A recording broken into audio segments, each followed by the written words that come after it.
Plato and Aristotle on what defines form. Thank you. Like others, I'd like to thank your government and everyone else at UNAM for persisting through difficult circumstances to put on this lovely event. Hopefully I won't ruin it presently. My topic today is going to be one of the arguments Aristotle levies against the so-called Platonists in Physics 1.9. Aristotle's theory of coming to be involves three principles, right? We've got the underlying subject of matter, privation, and form. And in Physics 1.9, Aristotle claims that Plato's followers, and presumably Plato himself, failed to properly distinguish his first two principles. In addition to form, the Platonists they countenance only one other principle that is both underlying subject and contrary to form. Now, one problem with the Platonist account, Aristotle argues, is that it can't coherently identify what desires or reaches out towards the divine and good. We'll go through the text in that.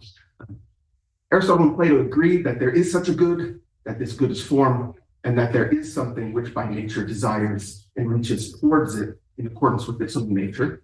They also agree that form cannot be what desires the good, that is, the form itself, since form is complete and thereby not in need of anything.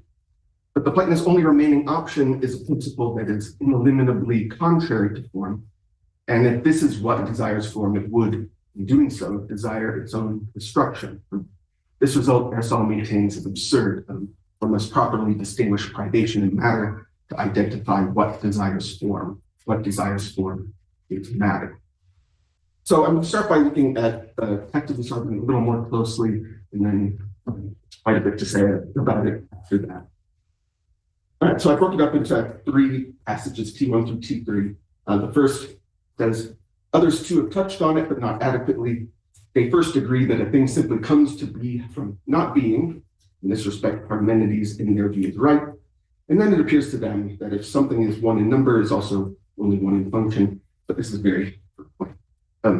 I'll just say briefly, the Platonists recognize that what comes to be does so from non-being. This isn't obviously a fully Parmenidean account, right? I mean, they'll argue, coming to be is unintelligible. If it were to occur, it would be from non-being. So non-being is also unintelligible. They're going to reject both unintelligibility claims, but hold on to the idea that there's some from non-being aspect that's a condition of coming to be. Not from complete non-being, but from what is nothing at all. But there's got to be some aspect of that from which something comes to be that is not. And the Platonists are right to do so by Aristotle's light. So many of their predecessors wrongly reject this and require coming to be arise only from what is, and they get into all sorts of difficulties. But the Platonists, they nevertheless fail to notice that there are two ways to understand not being. Getting T2 says, our view is that matter and privation are different, and that one of them, namely the matter, is that which is not in virtue of concurrence, whereas the privation is not being in virtue of itself. Also, that one of them, namely the matter, is near to substance and is substance in a way, whereas the other is not so in any way. I'll stop there for the moment. So Aristotle maintains that that which is not can be such in virtue of itself or in virtue of concurrence. Privation is not being per se, whereas matter is only coincident with not being.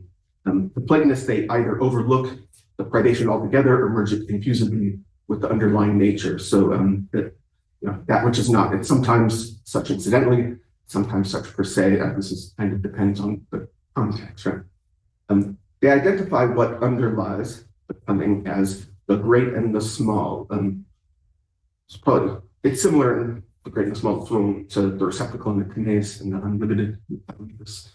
We'll go into some detail about the comparisons. Just read the rest of T2. It says, for them, by contrast, that which is not is the great and the small without differentiation, whether what one takes is the pair together or each the two by itself. So this latter way of having a triad is completely different from the previous one. They did get enough to see that a nature of some kind must underlie, but they make it one. For even if someone makes it a dyad, calling it great and small, he is still doing the same thing. He overlooked the other nature. For the one nature remains, and with the form is joint cause, like a mother of the things that come to be, but the other part of the contrariety, if one focuses one's thought on its maleficence, might often give the impression of not even being at all. So some Platonists, they speak of this as one thing, the great and the small. Right? Just read it quickly. Some Platonists speak of the great and the small as being itself the dyad. But insofar as one fails to distinguish, per se, an incidental non-being, the great and the small will play a single unitary role in generation. It will be a single principle of change. So even if they call it a dyad, he says they make it one. And this unitary principle, in combination with the formal principle they also countenance, make the Platonic view coming to be dyadic. Now, treating the great and the small as somehow both contrary to form and what underlies becoming, it's not an entirely unattractive view. That from which something comes to be does not possess the form that ultimately is realized, right? In this way, it's private, right? It's importantly not what it becomes. But it is in conjunction with the formal principle, a joint cause, like a mother, of the things that come to be. Uses this metaphor quite often. In 1-2 in the Timaeus, for the moment we need to keep in mind 3 types of things: that which comes to be, that in which it comes to be, and that after which the thing coming to be is modeled, and which is the source of its coming to be. It is in fact appropriate to compare the receiving thing to a mother, the source to a father, and the nature between them to their offspring. So it's also served as the matter from which coming to be issues as well. So what's wrong with this account? One problem with the Platonist account, Aristotle argues, is that it can't coherently identify what it is in becoming that desires or reaches out towards the divine and good. T3 says, for granted, there is something divine and good and desirable. We say that there is, on the one hand, its contrary, and on the other hand, that which by nature desires and reaches towards it, in accordance with its own nature. But the implication for those thinkers is that the contrary reaches towards its own destruction. Yet it's impossible both that the form desires itself, because it is not in need of anything, and that the contrary desires it, since contraries are destructive of each other. Rather, that which desires the form is the matter, like female desiring male and ugly desiring beautiful, except that the matter is not something ugly, nor yet female in virtue of itself, but in virtue of concurrence. And in one way it perishes and comes to be, but another way it does not, as that in which it perishes in virtue of itself, for what perishes the privation is in. So Aristotle, they agree that there's something divine and good and desirable in coming to be, that this good is form, and that there's something which by nature desires and reaches towards it in accordance with its own nature. And they also agree that form cannot be what desires the good, that is the form itself, since form is complete, it's not lacking in any way, and so not in need of anything. It's not to be the proper subject of desire in this extended sense. But insofar as the Platonists conflate matter and privation, their only remaining option for what desires form is a principle that is ineliminably contrary to form. And if this is what desires form, it would, if it ever succeeded, right, in attaining what it desires, be destroyed. It would be desiring its own destruction. And this result, Aristotle maintains is absurd. If the Platonist single non-formal principle succeeds in attaining the good it desires, it must, insofar as it's contrary to form, be destroyed, and must, insofar as it's what underlies becoming persists. It's just going to be a contradictory setup. So Aristotle concludes that you have to distinguish privation and matter to identify what desires form. And 2 answers have been eliminated: form and what is contrary to form, be it privation itself or an ineliminably privative underlying nature. But once you distinguish privation and matter and other options available, what desires form is matter, properly understood. Now, it's important to recognize straight away there are some weaknesses in Aristotle's argument. In her recent commentary on this chapter, the Symposium or Satilicum on Physics Alpha, Sarah Brody defends the Platonist dyadic account against at least the letter of Aristotle's account. Some quotes for her on the second page of the handout. Aristotle's argument succeeds, he says, only if whatever tends toward some end E must in principle be able to arrive at E so as actually to become or possess it. The Platonists doesn't really have to accept this claim. They could alternatively insist that the contrary is necessarily always only tending towards the truth without ever attaining. That is, she says it's perfectly in keeping with Platonism to view the very being of a subject as consisting precisely in an interminable becoming, an interminable reaching out towards the good or the form, and hence is essentially negative because always falling short of the end. So if the privative underlier never attains the contrary form it desires, then the pursuit of this end won't result in its own destruction, since destruction would only occur upon the end's successful attainment.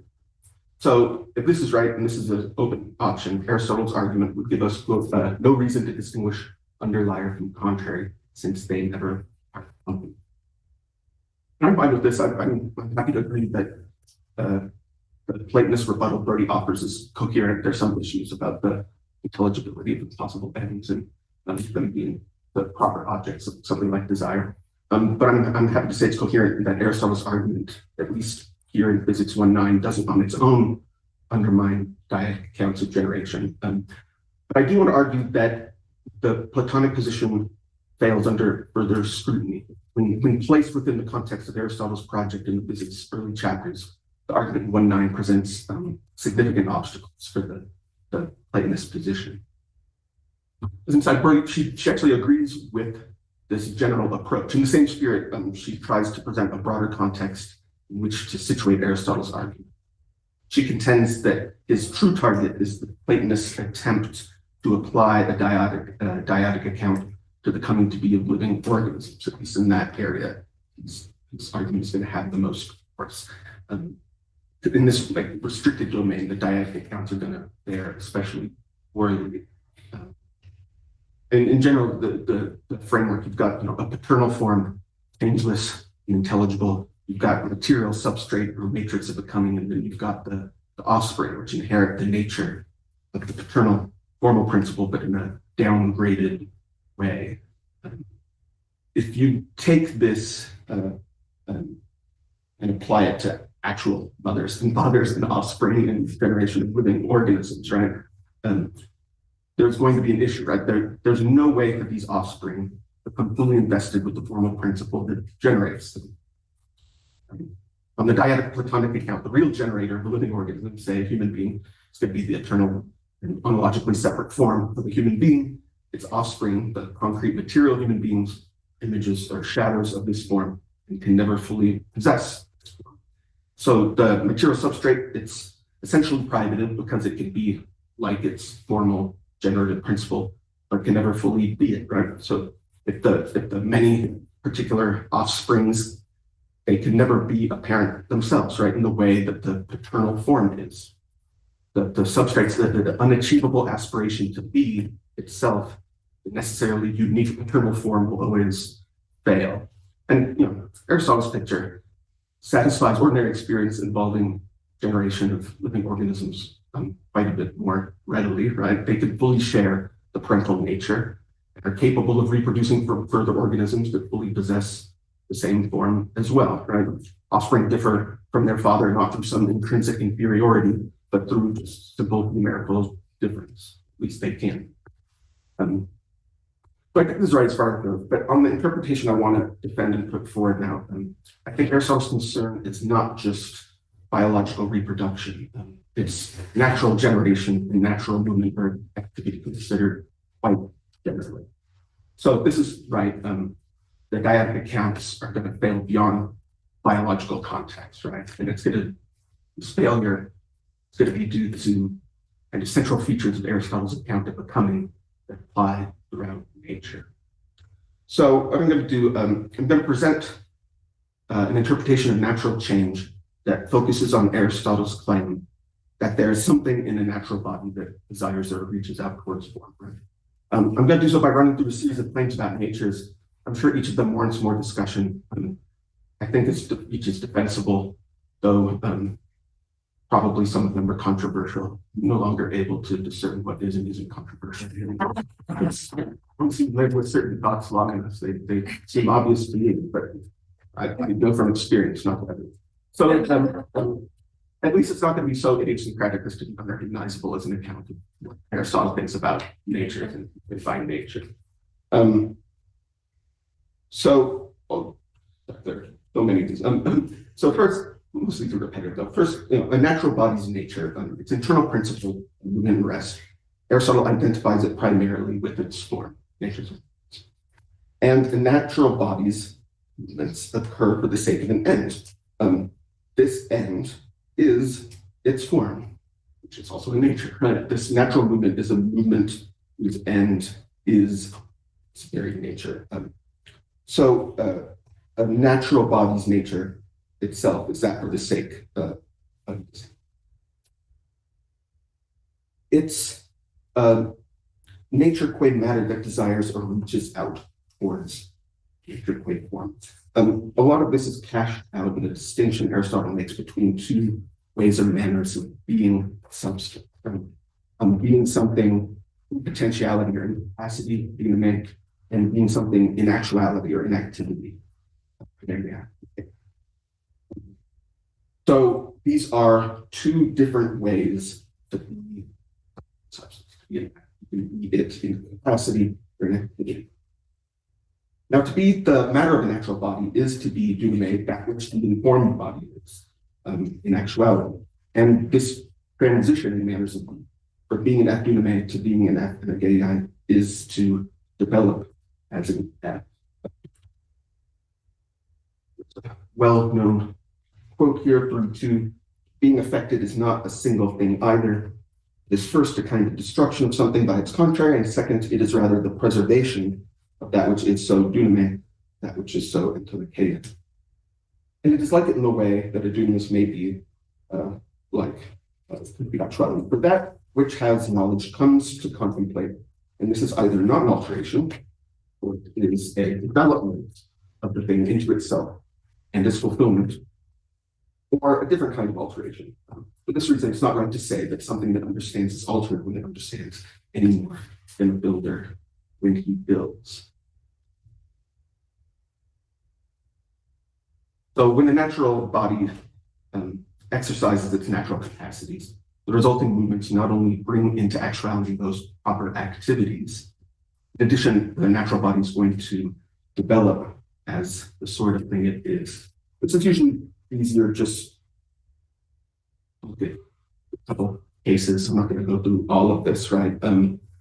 This distinction between two manners of being and the transition between them, it could apply both to generation and the natural movements and activities of the natural bodies that already come to be. In general, to be something duname, you have to meet certain conditions, right? You have to have the right material capacities. You need to, those tangible capacities that need to be exercised in order for the form in question to be realized. And you also have to be situated correctly, right? Be situated in such a way that the relevant active generative capacity can be immediately exercised to affect the transition. So, the common artifactual case, you've got bricks that may have the right material properties, but are nowhere situationally adequate. Let's say it takes like 1,000 bricks to make a house, and there are 1,000 brick factories. You can, take the class of bricks. The first ones that came off the production line today and consider those 1,000. That's not a house in potentiality because it's not situated in, they've got the right material properties to be built up, but you need to be situated in such a way that all that needs to be done in order for the transition to a house in actuality occur is the house builder to decide their capacity to build a house, right?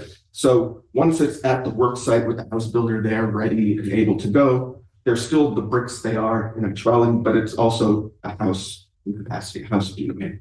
And then, the house builder starts moving, and this is the transition in a manner of being in which those things are a house. In a way, they already are a house in one manner of being once they're properly situated. It's kind of weird to talk about pilot bricks on a work site as a house, but it is in one manner of being. And the transition, as he says, it's a development. It's not changing from something that isn't a house to something that is a house. At least it's a way for something to be a house more completely, fully. There are all sorts of changes, right? Going on, but that there's at least one change going on that's a development. And this it's slightly different in all sorts of ways, but the same kind of way of viewing things applies to just natural movements themselves once you have something already generated. So you've got a house builder that's gone to school who mastered the craft, but they're sitting on the couch eating a sandwich. They are a house builder in capacity in one sense. Once they decide to get up and start moving and go to work and start moving the bricks around, right? They are a house builder in actuality. This is a different way to be a house builder, a more complete way. House builder is fully a house builder when moving things around building a house, right? But this is, again, this kind of transition that's development or preservation. So back to the interpretation, there are just a couple more claims to fill this out, right? So a natural body's end is a good relative to the kind of thing it is, right? A natural, nature is going to be a form in as much as it determines or is the activity that exhausts what it is to be a natural body of a given kind, right? He also says that the nature is going to be a cause of the matter, right? Insofar as all the bodily capacities the natural entity has have this form as an end. They're thereby both come to be and come to be exercised for the sake of this end.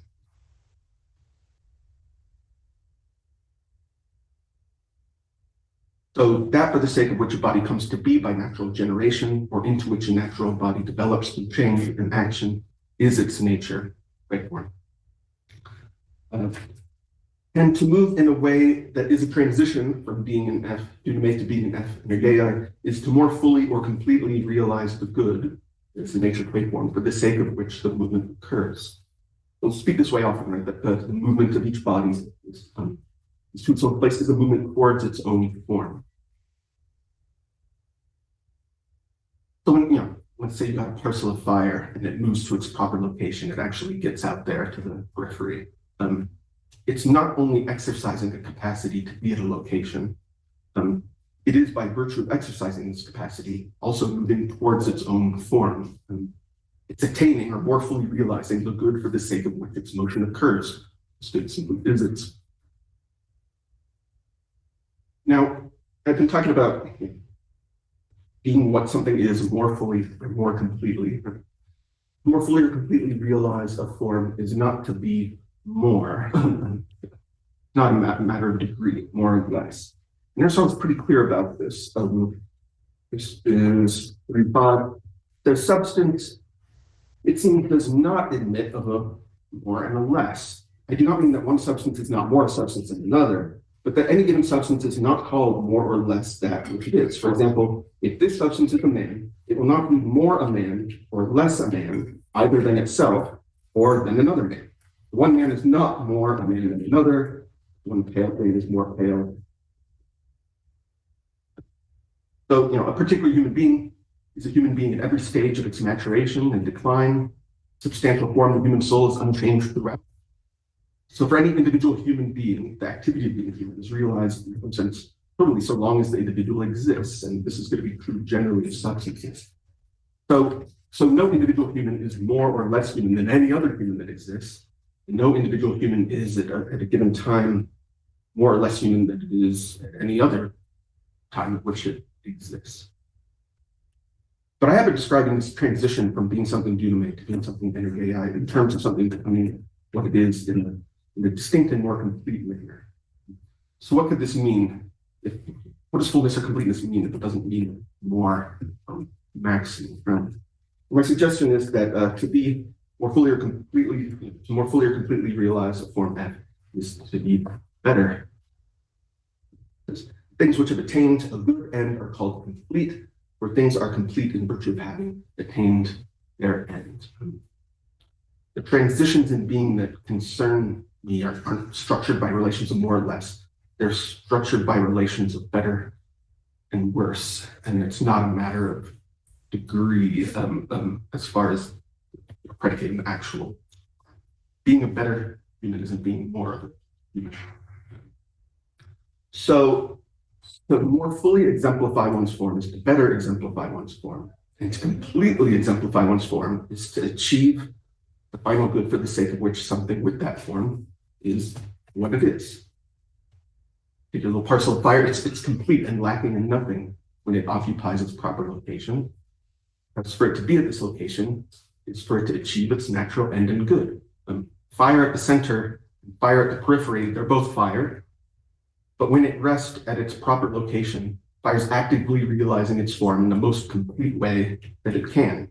It's good for fire to move to the periphery. It's best for fire to arrive there and rest.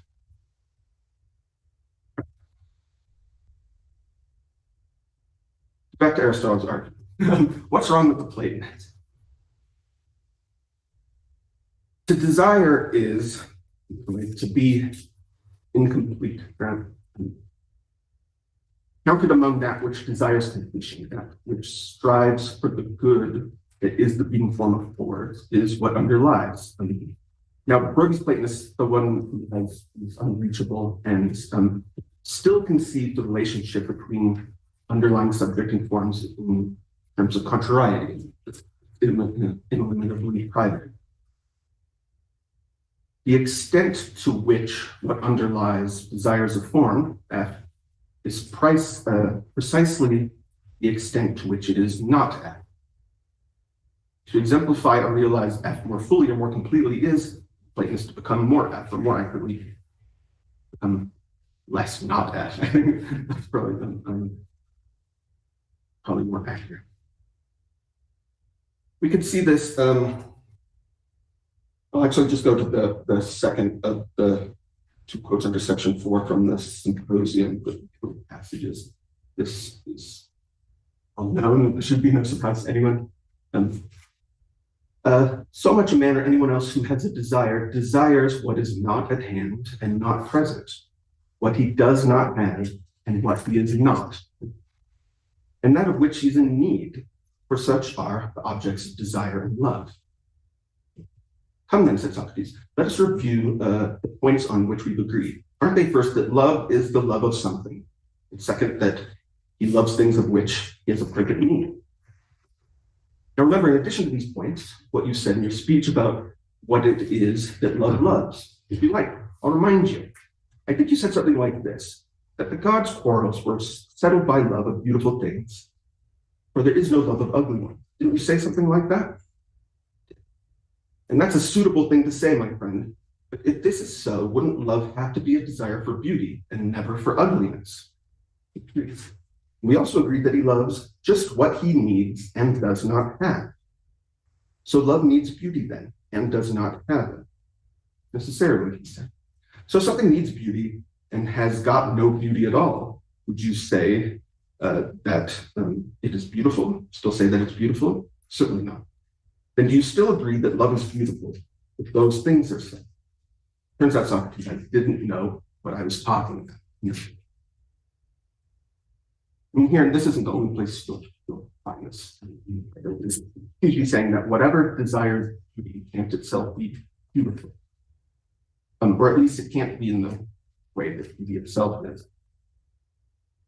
For Plato, an object doesn't possess performance in some sense properly at any stage. It never will. Natural change is not self-fulfillment. It's an ever-increasing approximation to something other than itself. Maybe I'm doing this too. There are ways of being more precise, as we've already seen in previous talks. But additionally, on this account, there's nothing to explain the impulse for natural movement, right? There's nothing about the underlying nature to direct it towards form except a lack. Objects like all sorts of things. There are all sorts of properties that. But here, the desire in this case for beauty, the only explanation is not being beautiful. Lots of things are not beautiful. There should be, at least if this is applying to natural movement, be some explanation of why things are naturally directed towards some positive forms rather than others, and simply appealing to privation isn't going to do. It's by recognizing matter is distinct from privation that one can arrive at the correct picture, right? Matter is not simply a featureless substratum of change that happens to not possess various properties or forms. It is potentiality. And it's directed towards the desires of a specific form and a specific good. For Aristotle, once something's come to be by nature, it possesses the form, but it can be a better or worse exemplar. It can be the best. Aristotle agrees that what desires completion is what underlies. But his conception of what underlies as matter doesn't involve privation or contrariety. To exemplify or realize something's natural form more fully, more completely, is not for Aristotle more at, become less not at. It's to become a better at. When matter desires form, it doesn't strive for something it's not. It's reaching out towards what, in one manner of being, it already is.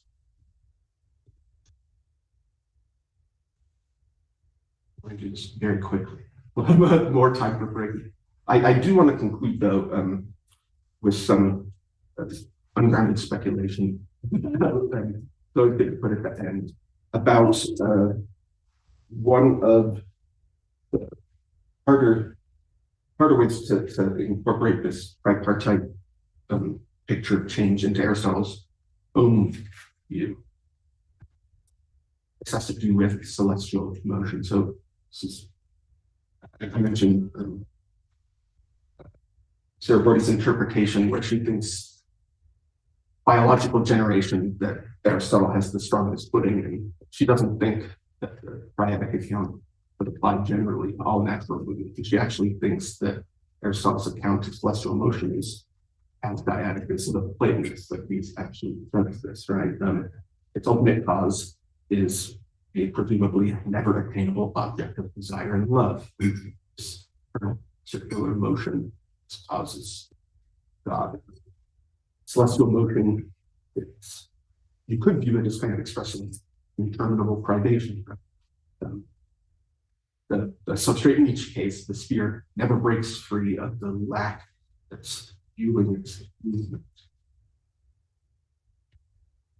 So, in response to this sort of view, so Aristotle thinks being itself is good.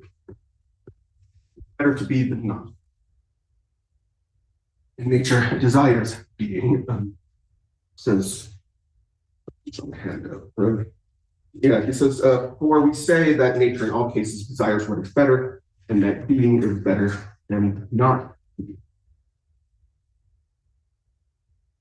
Comes up in a lot of context. He says, for the most natural among the functions of one living things exists to make another such as itself, an animal, and plant to plant, so that it may, insofar as it is able, partake in the everlasting divine. But that is what everything desires. And for the sake of that, everything does whatever it does in accordance with nature. Everything that is or occurs by nature, it contains desires the everlasting and divine. Now, in speaking this way, there are occasions where Aristotle does seem to suggest something like Platonic dyadic picture. In 4.5, he says, well, it is clearly best for any being to attain the real end, yet if that cannot be, the nearer it is to the best will, the better will be its state. If it is such a be, it is for this reason that the earth moves not at all, and the bodies near it with few movements, but they do not attain the final end, but only come as near to it as their share in the divine principle from there. But again, that for the sake of which is found among the movables is shown by making a distinction. But that for the sake of which is both that for which and that towards which, and of these, the one is unmovable, and the other is not. Thus it produces motion by being loved, and it moves the other moving. Now, as I said, on something before this interpretation, Aristotle adopts a view quite similar to the dyadic account. One seat leaves the domain of sublunary change and begins to consider the eternal motion of heavenly bodies. The rest in which God participates, I'm going to claim, is an end and good, not just for the celestial spheres, but of everything that comes to be and is by nature. In the sense that the natural order loves God. All things love the peace that they cannot entirely possess and that God cannot be without. Love God is desire being itself, where being is the activity of things being what they are. So what is in the best state, Aristotle's eternally active God, is the ultimate end and the most divine principle. It's an end towards which natural bodies aim. Again, not just the celestial spheres, every little parcel of earth, air, fire, water, living organisms as well. So the unqualified goodness and being that is God's eternal activity is in some sense an end of everything that is or comes to be by nature. Even the cyclical transformations of inanimate terrestrial bodies imitate the term divine. But this doesn't prevent ethereal bodies or any other body that possesses a nature from having its nature, its form as an end in such a way that its capacities are understood as existing as the capacities they are because they come to be and are for the sake of this nature, or narrowly construed. They strive for being, but not God's being. They strive for the amount of being that their form allows. So it's not that they are failing to become gods. Their love of God, they are fulfilling in the only way that they can if they actually succeed in completely realizing their natures and realizing their form as best as can be. So to be and move by nature, to have matter that desires form, and to love God are three ways of describing one thing.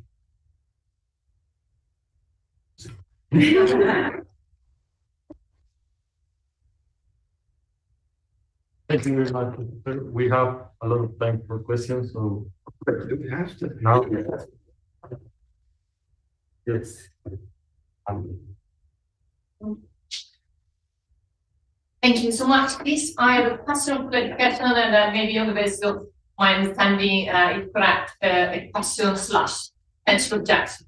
So were you thinking that change in the case of a builder, changing from sitting on the couch eating a sandwich to building actually a house is a change, metaphysically speaking, of the same kind as this piece of wood becoming a desk? There are differences, but I think there's something parallel going on. Okay, so let me explore a little bit the parallel differences. So are they both changes grounded on potentialities of the builder to build and of the wood to become a desk?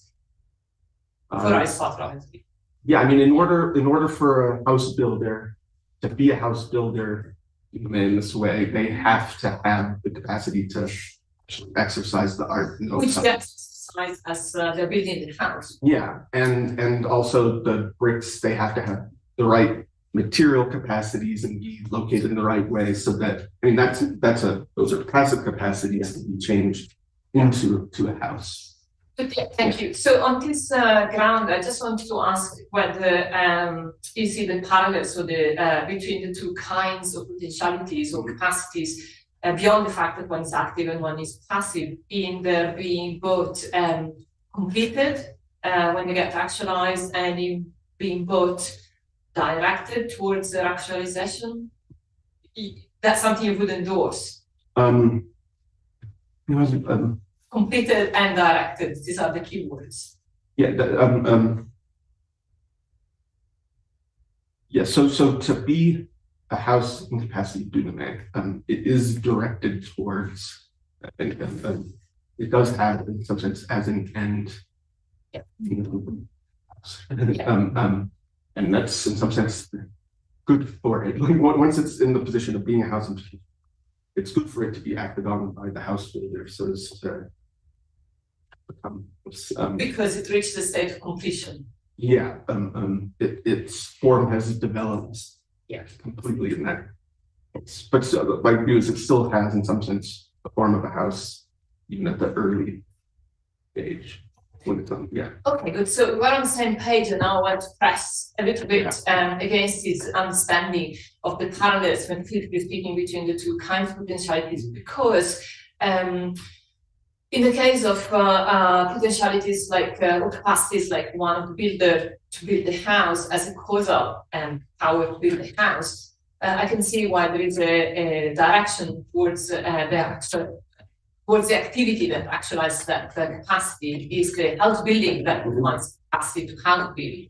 And there is also, I understand also the sense of vision, because being capable of building the house, I can see how it is an incomplete way of being in relation to actually building a house. But I see a strong physical disanalogies with the case of the bricks for two reasons. One is that it's not incomplete in the bricks being bricks.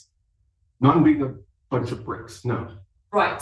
And but not just any bunch of bricks is a house duname, right? So I mean, because of arrangement. It has to be poised and ready at the precipice of the house builder's activity. Like it means like if I took the northwesternmost brick of every building on campus, they have the same material capacity, but it's not a house.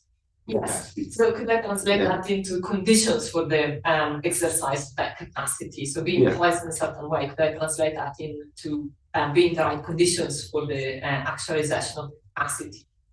Like the capacity to become a house. Yeah, and not all piles of bricks have the capacity to become a house. That's equivalent to the case of the house builder, right?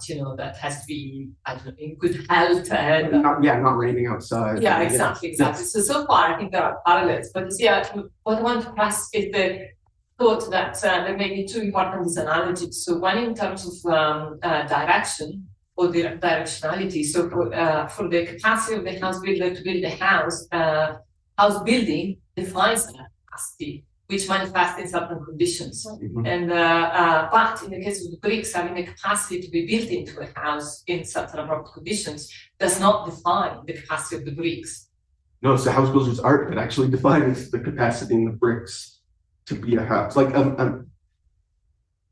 what determines whether bricks?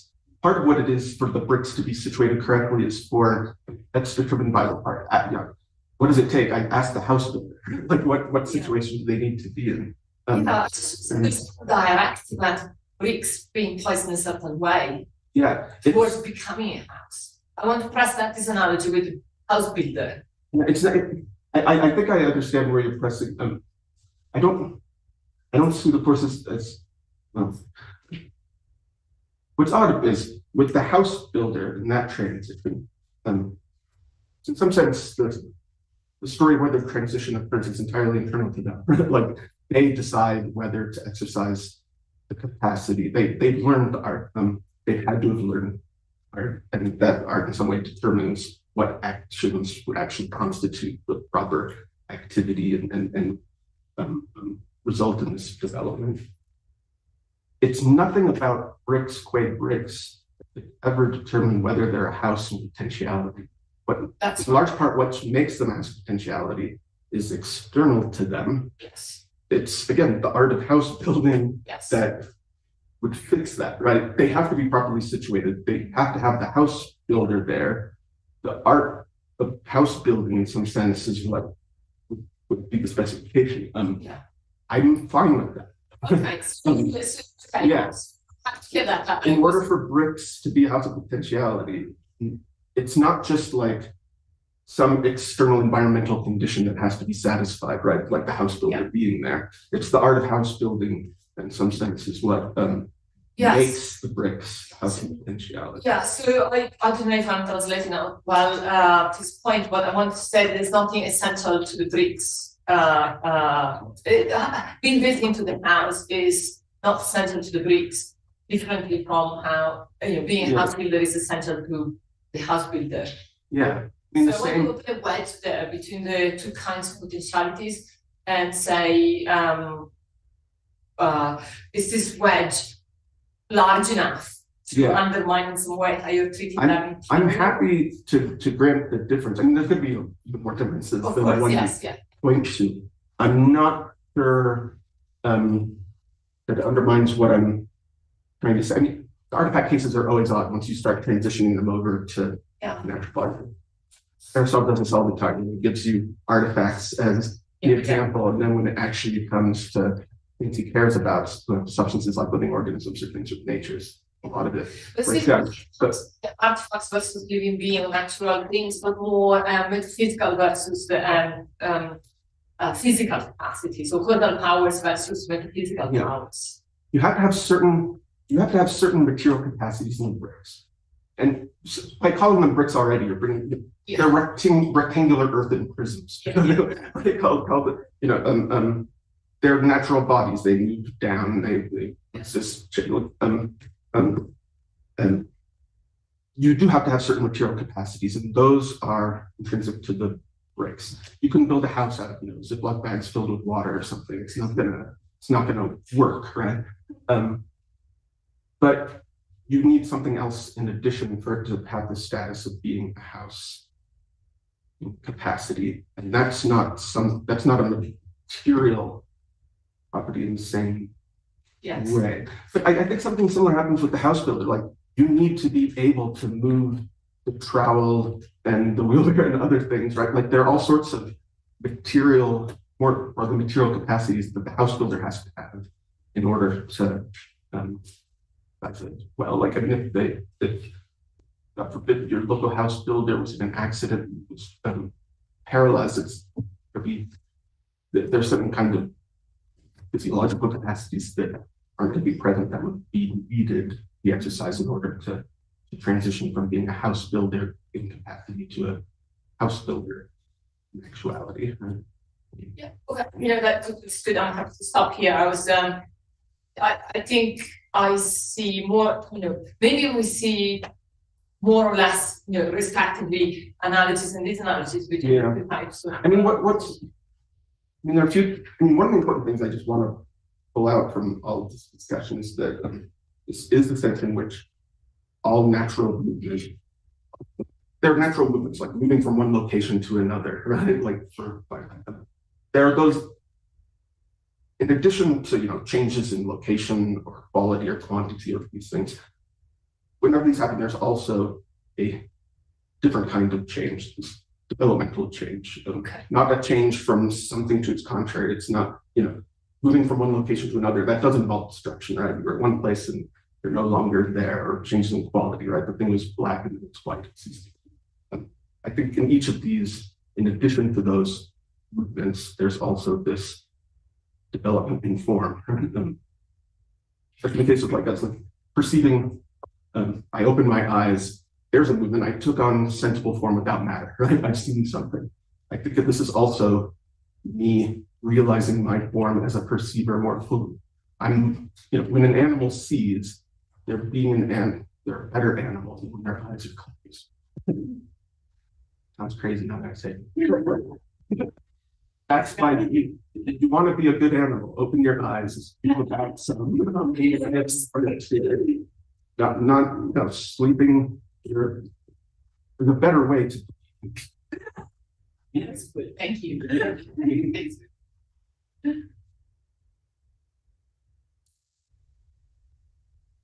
Thank you very much for your talk. I have two questions. One of them is very general. The other is a question that occurred to me when we were discussing with Anna. So I'm not sure what is exactly the question, but I'll start with the general one. As you rightly point out, your talk, you cite several passages where the term desire, or exists and the verb to desire, or desire, is applied to things that don't have a mind. That's right. So for example, plants. Well, plants is difficult because you could argue that in our soul. But I'm sure it's parcels of fire even. Like, yes, exactly. No? everything loves God, all natural matter desires form. That's right. Well, for example, so in these cases, clearly the subject of desire is something that doesn't have mind. So my question is this: it's just a very general thing. Do you think that this general use of the term origins is so as to cover both human desire and desires in animate beings as a species? Or is it rather that there is animate desire and the desires in non-animate, in inanimate things? When you say that an inanimate thing has a desire, what you are doing there is to use the term orexis metaphorically. So, Yeah. so what's no? So these are two clearly distinct cases, because in the first case, you can say of an inanimate thing that the desire in a proper sense, because there is a genus. Because orexis is a genus that covers both this tendency in animate things and inanimate things. And in the second case, when you say that something inanimate has a desire, you are not using the term desire in a strict sense. You're using it metaphorically. So that's my question. Yeah. In Aristotle, which one is the? I'm not using it metaphorically. So You're yeah. so for the verb, or I guess that it originally meant in its middle passive form to stretch oneself out, or to reach at or towards a thing, or to grasp after or for a thing. It was a later development that it received. It was like an extension to the psychological, to yearn for or to desire in the way you were thinking is primaries. Interestingly, a later development. That's at least what my understanding of it. I think there is in the original meaning an important sense in which the same thing is happening.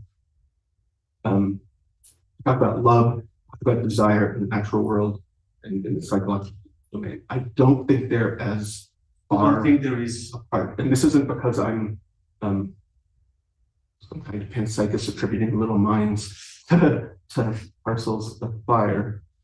But there is something I think quite common to both, right? Like that it is this striving for directedness towards completeness in a way, right? I mean, you get this just from the famous initial lines of the metaphysics, right? Philosophy begins in wonder, in large part because wonder comes with an appreciation of ignorance, a lack of knowing self. The desire to know is a desire, in some sense, to become complete.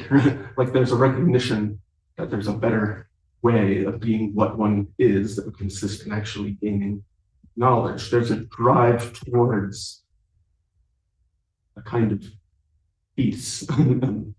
Things when they're complete, even if they're active, they're at rest in a way. Right? That's all natural bodies want to be at rest. You only become at rest when you're completely and fully what you are. And sometimes I think that's what natural movement is. Things are restless. That's why we let them go. They're going to seek out the point where they could be complete. Fire to the periphery. With us, it would be in West contemplation, whatever it ends up. And from it's a way like God is it's completely active, but it's the most peaceful, restful way of being there that's conceivable. Linguistically, then, you were saying that the use of the term orexis in this broader sense as tending towards is earlier than its use in psychological context. Yeah. And I think there are lots of interesting connections between its narrow psychological use, which has become it's dominant now. It's hard to think of desire these days without it being people call these as propositional attitudes. Something that only something with the mind would engage in. And you look at the idea of fires matter, desire and fires form. I doubt many. It's hard not to view it as a metaphorical extension. I think a lot of people view, when Aristotle says, everything moves because it loves God, they want that to be metaphorical too. I'm not embarrassed. I think there's an important sense in which every natural being, all its movement is expression of a love of complete being of God. They attain it to the extent that they.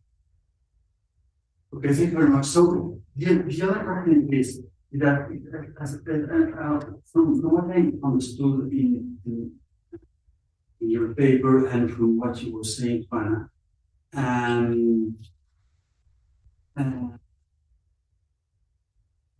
whether or not something is potentially a house doesn't depend just on its intrinsic properties, but also in something external, namely in that case, external with the bricks. Yes. Yeah. Right. Yes. No. And this external thing that determines or explains why the bricks are essentially a house is the builder. No. I mean, so it's the art that the builder is. The art of the building. Fine. So this is in the case of the bricks, no? As you were pointed out, I mean, but what about natural generation? Mm-hmm. There's not generation where you don't have an artist that instantiates an art that is used transform the thing into what it is potentially. No? So in that case, it would seem that things are potentially something just by their intrinsic properties. I mean, you there is nothing external to them that's I think it defines. I think it depends on the case. Yeah. So let's just take like inanimate bodies mixing, right? If you got a parcel of fire and a parcel of earth on different sides of the cosmos, they, whatever mixture they'd be, they aren't that potentiality yet. They have to be situated such that like all that's required is for them to exercise their own natural capacities, and then they bounce into each other, and the mixture would result, right? But there are other cases, like take the transition of nutrients into flesh. I thought about this. I wrote a paper on this. I thought way too much about it. It's first you've got food, and it's actually food. It's not yet potentially flesh. It's not flesh in capacity. It's got to get worked on, broken down, turned into blood with the right material ratios, and then moved into contact in some sense with the relevant tissue that it's going to come to be. Once it's there, the only thing needed is for it to transfer from nutrient to flesh is the exercise of the relevant nutritive capacities in the living organism. That's when it's flesh incapacity.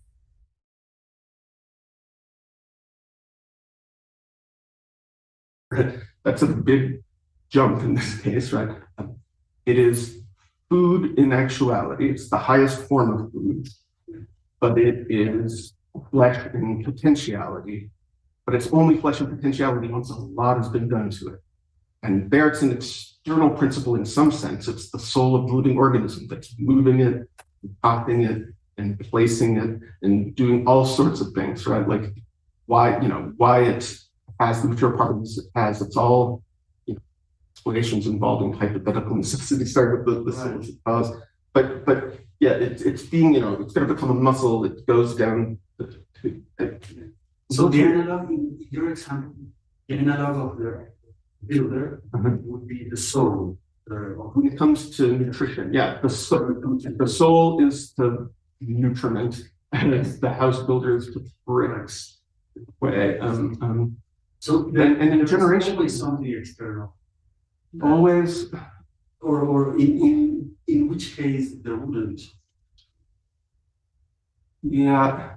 Well, I mentioned the case of mixing that happens by nature. There's not something that's like putting them together. And so, but they're the only thing being exercised are their own internal nature, their own internal principles, movement and rest. But they need to be, in the right area, right? I mean, in the case not just of like nutrient transformation from inanimate to animate, you've got this also in just a generation of living organisms, right? You've got the seed working on the matter. And there are these famous lines in Plato where you say, well, when is it the human being in potentiality? You don't go all the way back to the elements beforehand. It's got to, I don't even think, it's got to be, the material within the female that ends up being worked up into the fetus needs to be situated such that all that's required for it to develop into a human being in actuality is the sort of reproductive movements of the seed. And eventually it'll have its own nature and developing itself. But there it ends up being kind of external too. So in most cases there is something Yeah, there is. external. Very well, thanks. Yeah.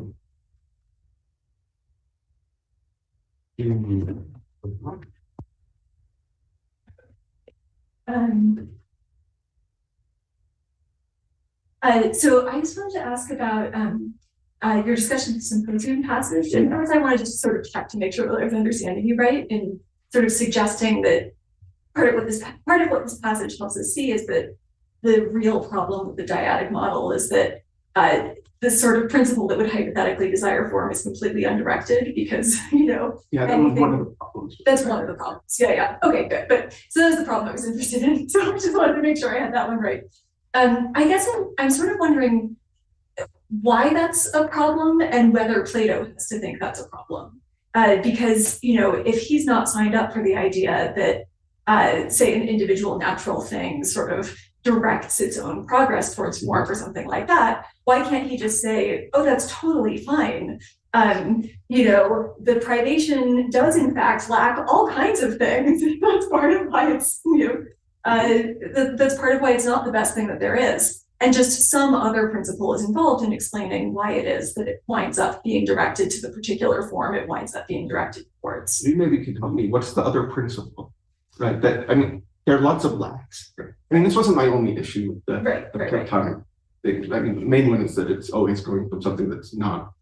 It's always a transition from privation to.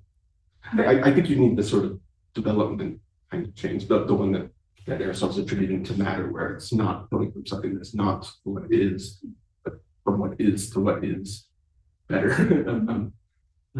But this other. So you've got, there are all sorts of alterations. Not all of them, at least for Aristotle, would be natural changes by. He thinks there has to be something that distinguishes the ones that are occurring for the sake of and the natural ones, the ones that it would go into on its own, simply given the sort of thing it is. Mm-hmm. There are all sorts of changes. Just being able to undergo a change, there all you need is the privation, the relevant privation, right? But you're thinking it's completely fine. You need something that would explain that kind of condition, even if you aren't signing on to Aristotelian nature. So what is it that would make something move by nature in a regular manner towards a permanent and not some other way? Right. Let me see if I can ask the question in a slightly different way. That it might sort of, yeah. So I was thinking at least that this sort of 1-9 critique that you were really trying to unpack was this sort of idea that it's because we need to understand, we need to be able to say that X desires form. And it's because we need to be able to say that X desires form that we need to draw this distinction between privation and matter and say that matter is that X thing. And I guess with respect to this sort of particular criticism that I was interested in, I didn't actually see why it was a problem to say that privation desires many forms. And then something else sort of tells us which one it actually winds up changing into, just from the perspective of being able to say that it desires form. Does that make more sense? It does, but this is probably a lot of my confusion is just being confused about just this very area. Like I'm not entirely clear about this, especially on the Plato side of things. I think too much about Aristotle, and then parts of Plato seem incomprehensible to me. And then the opposite happens once I transition instead. So right now I'm thinking about Aristotle too much, and Plato's mysterious. So your question. Yeah. What else can cause things? Yeah. So at least Aristotle takes himself and Plato to be in agreement that there is something good, something divine, and this thing is desirable, and that there are things that by nature reach out in accordance with their own nature to this good divine thing, right? There's something about, now, for Aristotle, the thing that desires form is the matter, because the matter is the very, in some sense, it's desiring self-fulfillment, like everything wants what's good for it. This picture makes sense, whether it's right or wrong. Like, I understand how matter could desire form precisely because matter already is one manner of being informed. Everything desires to be as much as it can be. And so there's this impulse in everything towards maximum being. Everything by nature is trying to get as much being as its allotment towards given the form it has. And so on the Platonic picture, right, at least the way Aristotle's describing it, you don't have anything like that notion of potentiality or development to itself. You've got something that, let's say it's a human being. It participates in this form to some extent. But it's transition to being more of a human, a better human. It's not a transition from potentiality to actuality. It's not self-developing in a way. It's a matter of degree. Like you are not human to a certain extent, and you're less of that as you go on, right? Like the more you realize the form of human being is, the less not human you are. Right? So this is a change in more or less, right? Like what Aristotle is trying to say, you can't have, right? Like you're literally becoming. This is a using bad way. You're gaining more of the form, but what you're really doing is using not having the form. Right? Like you're getting rid of it's less private as you go. I'm not. I guess the narrow, besides the big picture complaint about whether that works, the complaint about that you were pointing to is I'm not sure how simply not having a form would create this natural impulse towards having it more. Because there are a lot of things that you don't have, right? Sometimes every property you have, you don't have completely, but there's something. And not every single one of these privations is naturally inclined towards getting rid of the privation, right?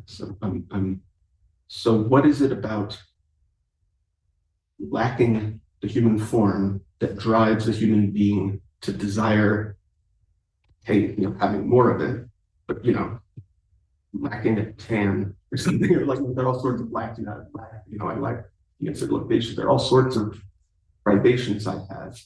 Most of them don't have need to anything like natural I guess that's one of them.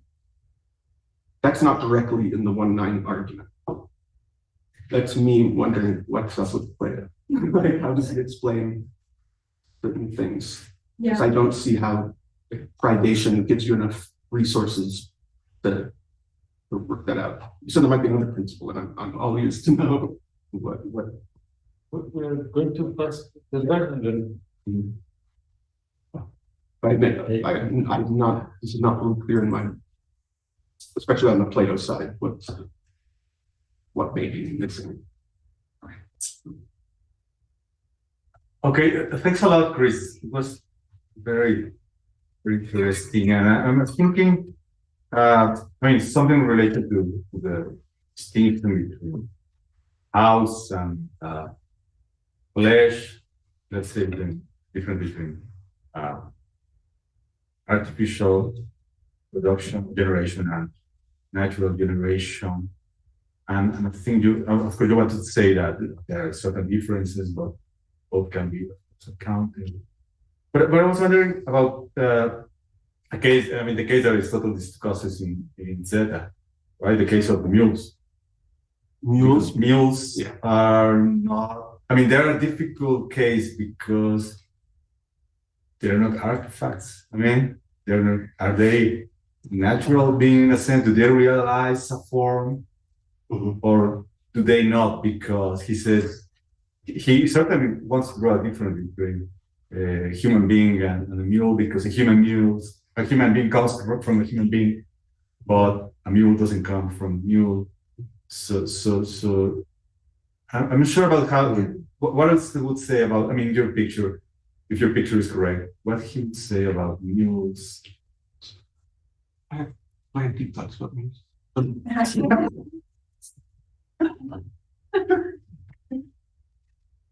what I'm going to say may not focus on mules directly, but I think this is the general area. There is this weird intersection of artifice and natural development just in agricultural practice. And there's a line Aristotle has, where what craft can complete what nature can't on its own. And so there are times in which he speaks of, like, say, olive cultivation or something. We actually, through our interventions, enable the plant to better and more fully realize its form than it even could on its own. Now, this is tricky, because if we look at what we actually do, it's pretty clear a lot of our agricultural interventions are contrary to nature. I was reading a terrible article where, breeding turkeys, we breed there and with chests so large, because we like the beef that sells well, that they can't fly, they can't reproduce on their own. They basically just walk, dragging their chest on the ground. It's like you're not helping nature realize its end. We're undermining, for a different end, our own. So it's difficult to know. Is this a product of artifice or something by nature? And those are hard cases. I'm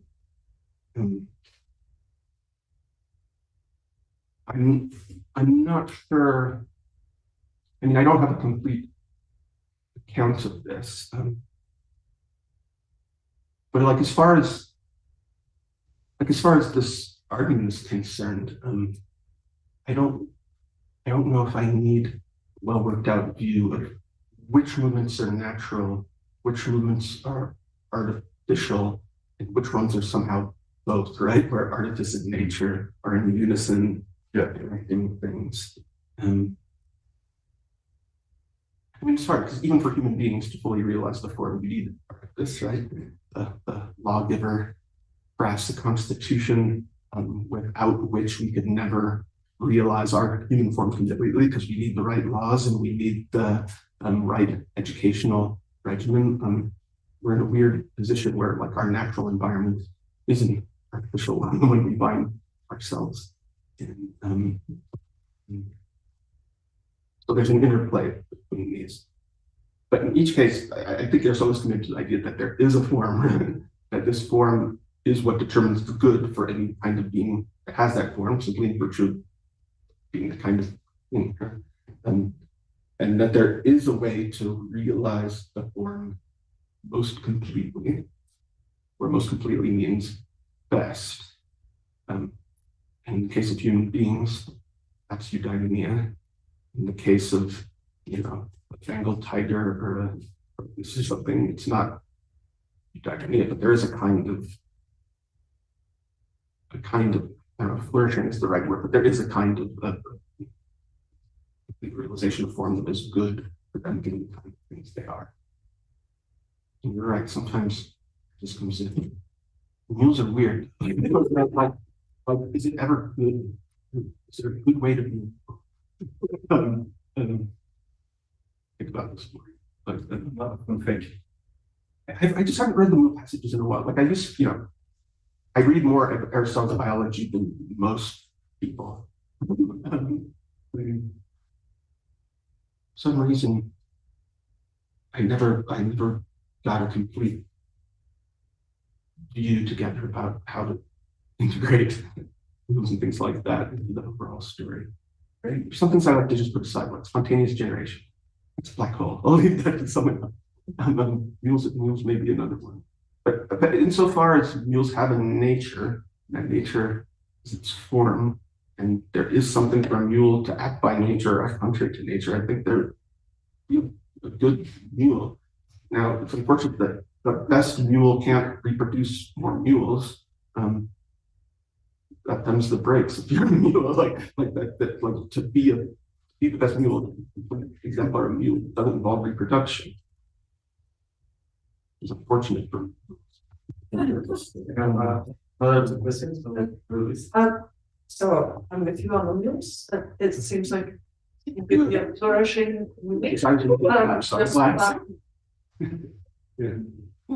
Under a parochial crowd. Yeah, I mean, it might not be good for horses. it's a shame for them that they can't be produced.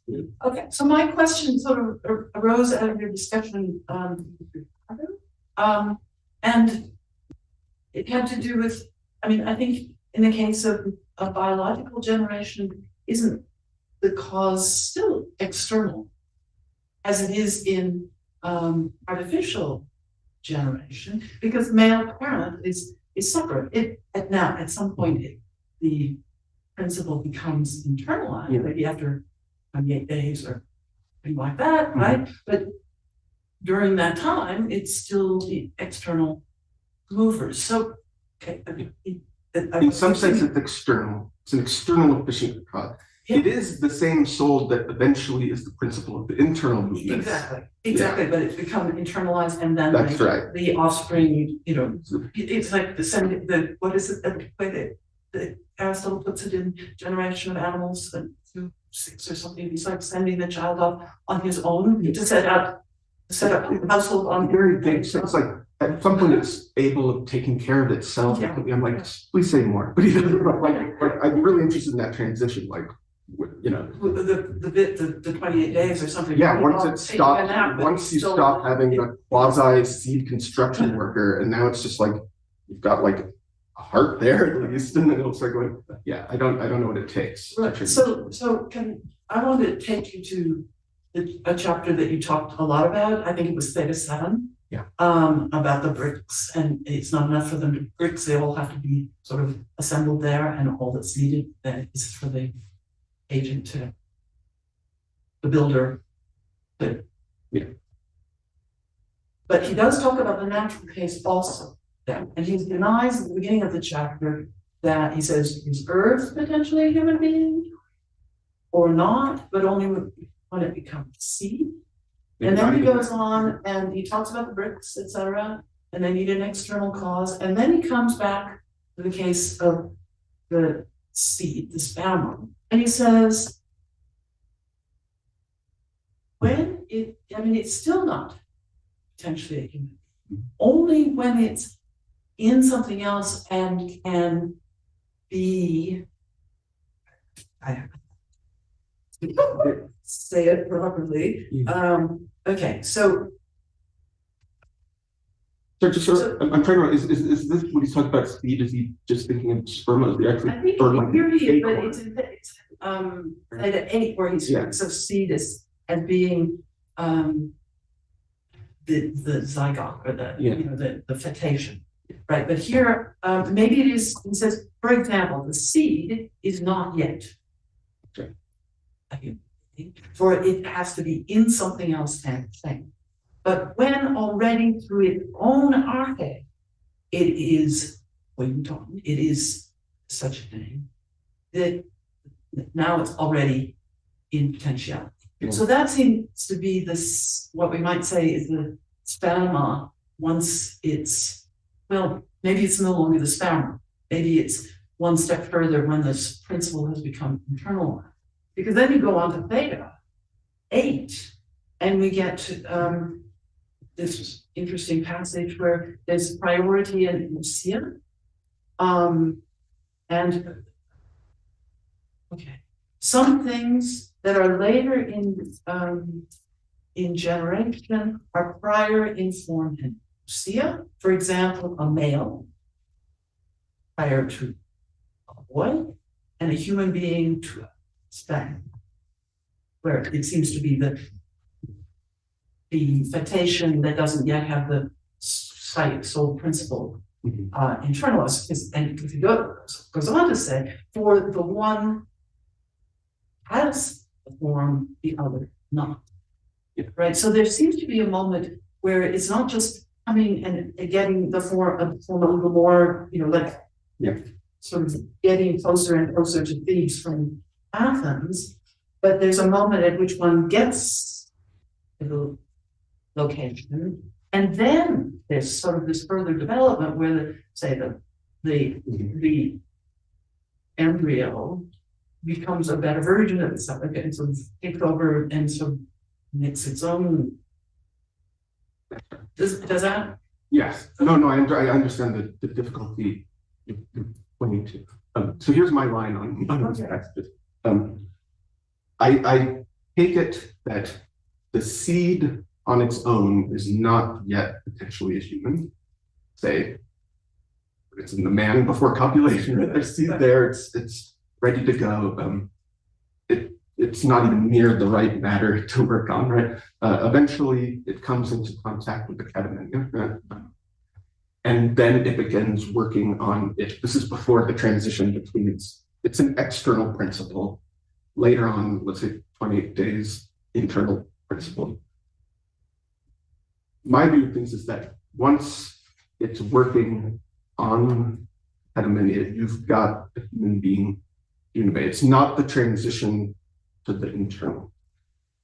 Now, I appreciate the difficulties with it. One reason is all of the movements, right?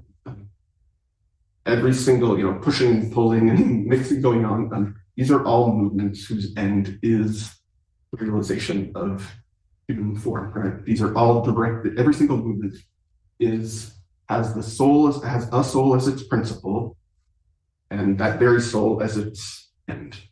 And you can't understand anything going on even at this earlier stage without viewing it all as occurring for the sake of the realization. Later on, when it becomes internal, like what I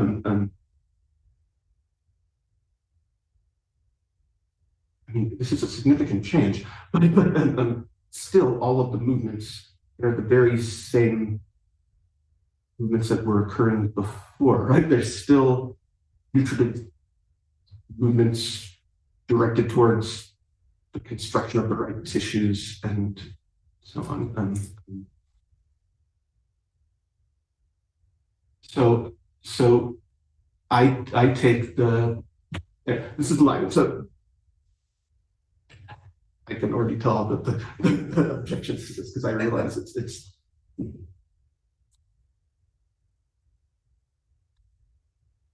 once it's internal, there's a sense in which you've got a human being.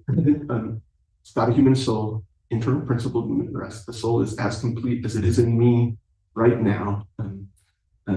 And you view that development is just early stages in growth. There's some that happens in utero, some that happens. I'll just get politically controversial.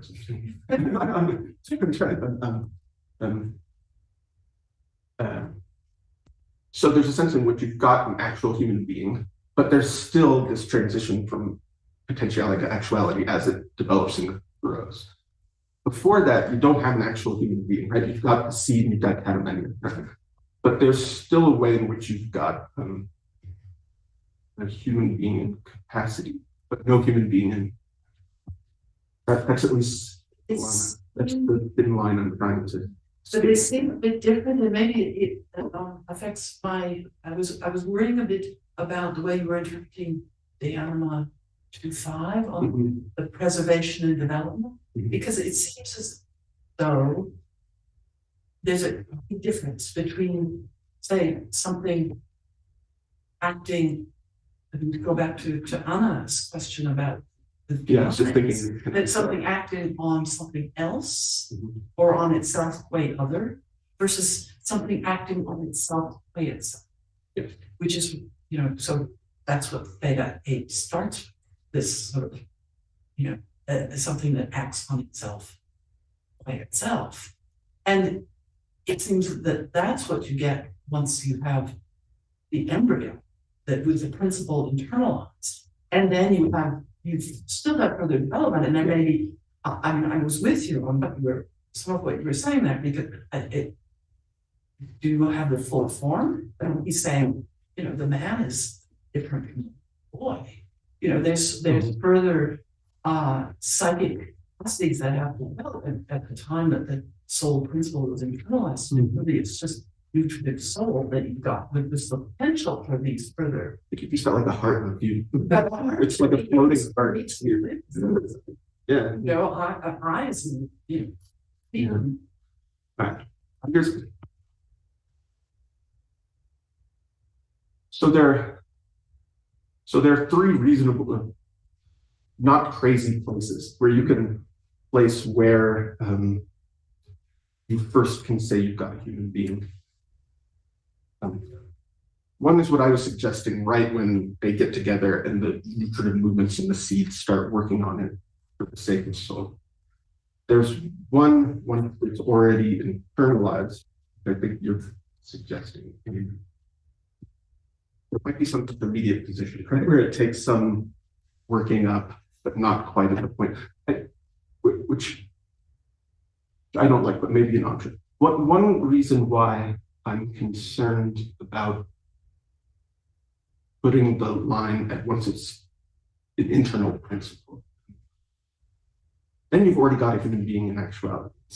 Right? Like it's got a human soul that's an internal principle of human rest. You still need to understand the transition of what came of that from which it came to be. And presumably there'd have to be some way of describing that from which it came to be as a human being in potentiality. Right? Like what if the first time you can talk about a human being in potentiality is when you have a human being in actuality? I'm not understanding. So well, you've got catamenia. Yeah, but the catamenia I don't think is that's like bricks on the site before the worker comes. Some of these animals can create Windex, which yes. Zephyrus from the west.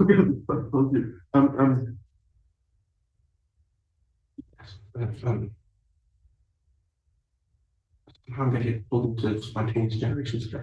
I said I don't want it. No,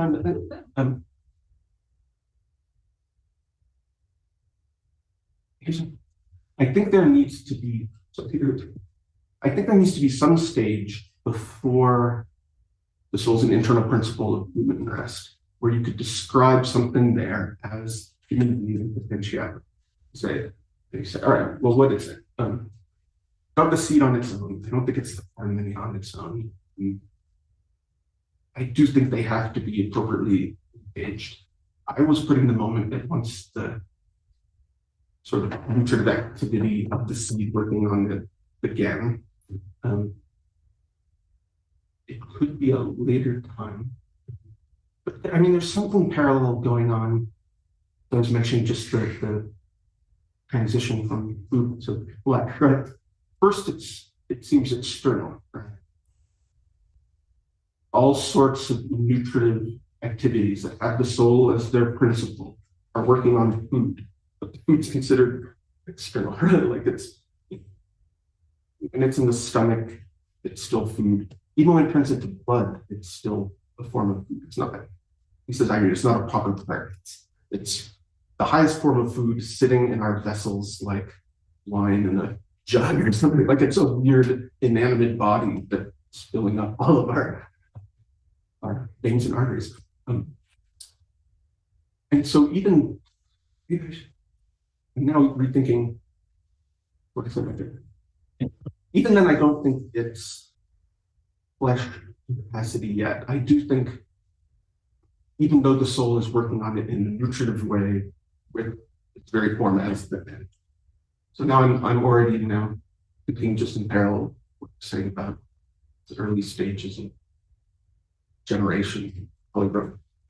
But there is a point where it's like at the precipice, like it's right up next to the tissues, and there's just one further move that the soul needs to engage in, one further nutritive act, which is going to take that food in actuality and make it flesh, right? Poised and ready, where all you need is that plastic. And so now I'm thinking, if this is parallel, then probably the external movements from the seed on the catamenium aren't enough to make it human being in potentiality. In the same way that nutritive activity externally working on food isn't enough to make it flesh and potentiality. It's got to get worked up in the right way. But there is some point right before the food becomes flesh where you describe it as flesh potentiality and transition being flesh and potentiality to flesh and potentiality.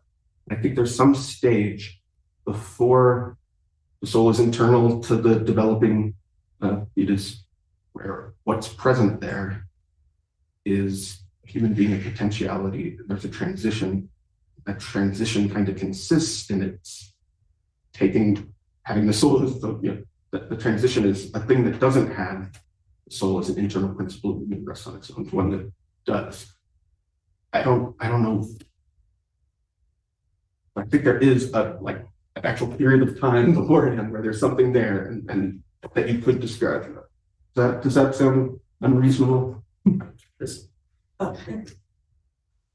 Yes, it does.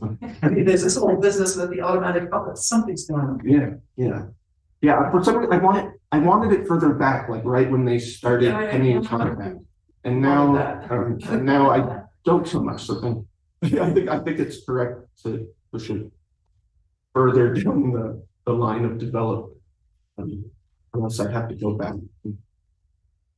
Unless all these things about food and flesh, I have to say I was wrong there. I don't think I am. So I'm happy to accept.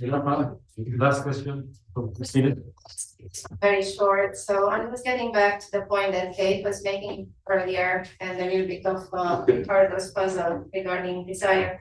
So I find it somewhat unsatisfying that Plato is depicted to have this kind of simplistic model of desire that it's just privation, looking for form, and how to that be.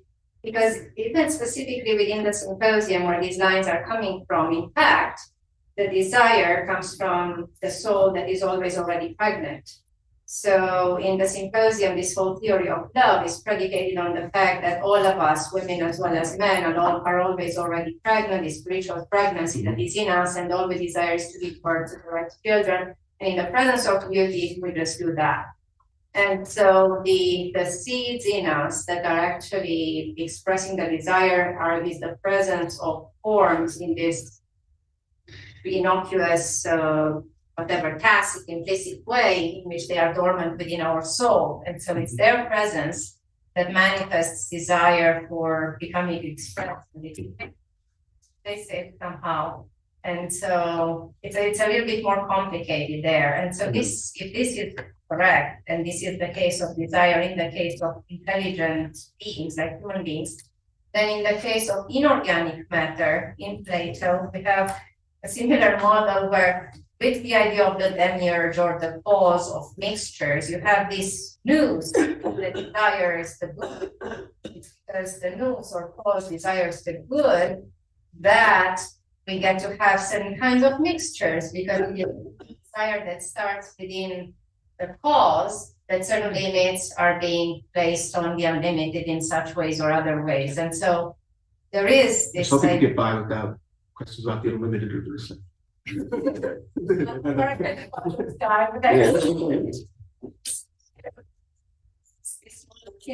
It's satisfying, but it doesn't do justice to Plato, I think. Well, this wouldn't be the first occasion on which Aristotle's reading of Plato was not really charitable. Maybe you could help me to better understand the Plato side of things, that this view about the pregnancy passages in Symposium. Let's just remind me this better.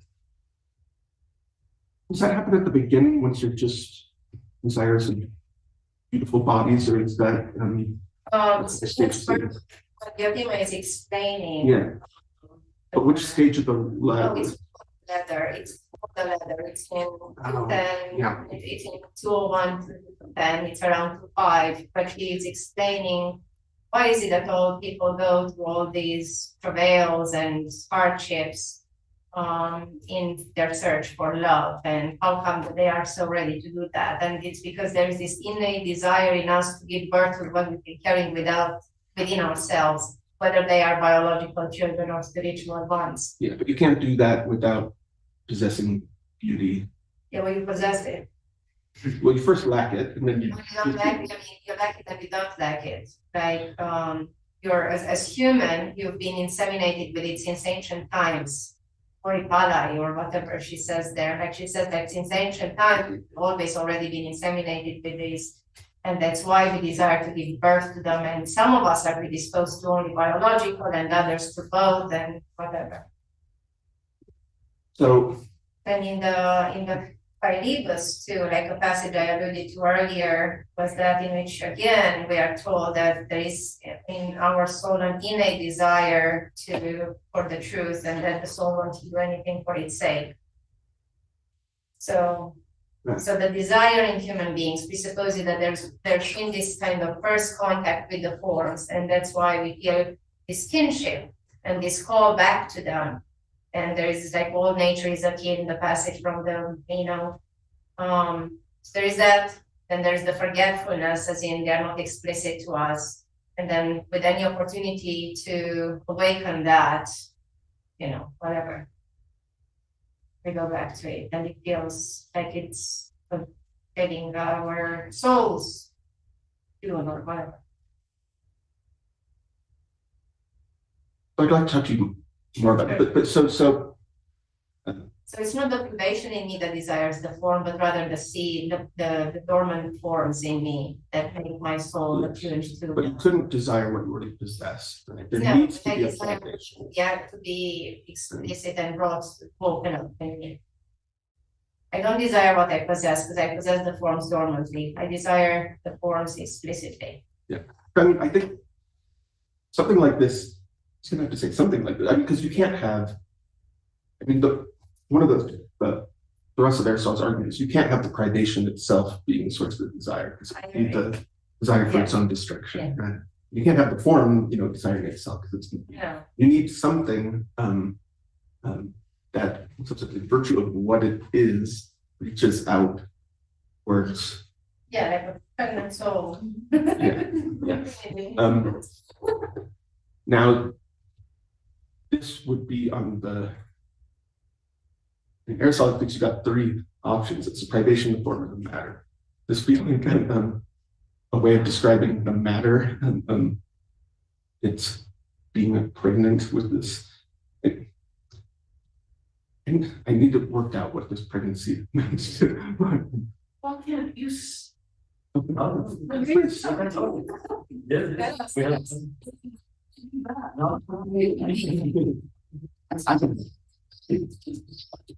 No one else online is this, they put it down to the center. Are there people there? Could be listening to this. You could just say that the matter Aristotle is talking about is its one. Is similar to what Christina is saying, that it both is, I mean, it latently is the form, but explicitly not. Yeah, so why is Aristotle be being nicer and fairer? I think Aristotle might be happy if the end result we got to is, all right, I got you wrong, Plato, but the only way you could be right is being more like me. But then you feel, but then it's just how you work out. I mean, Aristotle's got it worked out in terms of views of potentiality and that the pregnancy, you have to have a story that has similar explanatory. Yeah, the trouble with that is that Aristotle just doesn't like the anamnesis business altogether, right? And doesn't like the fact, and doesn't accept the fact that in Plato you have the separable soul, body, and all of that. So I think my whole point is only, I think Aristotle is right and coherent within the context of his metaphysical construction, and Plato's theory holds within his own, but you can't have it both ways. You can't have, Aristotle's metaphysics and Plato's theory of desire. But why would you, right? I mean, let Plato have his own theory within his own metaphysical construction. Aristotle does his own theory, and then, people choose what's. I think I think the Aristotelian reading of Plato comes from something like this, right? The main context in which the dyadic account of generation for Plato works is to say, the imposition of limit on the unlimited, or the generation of the four terrestrial bodies out of this equivalent to Timaeus, right? And in these cases, he uses this.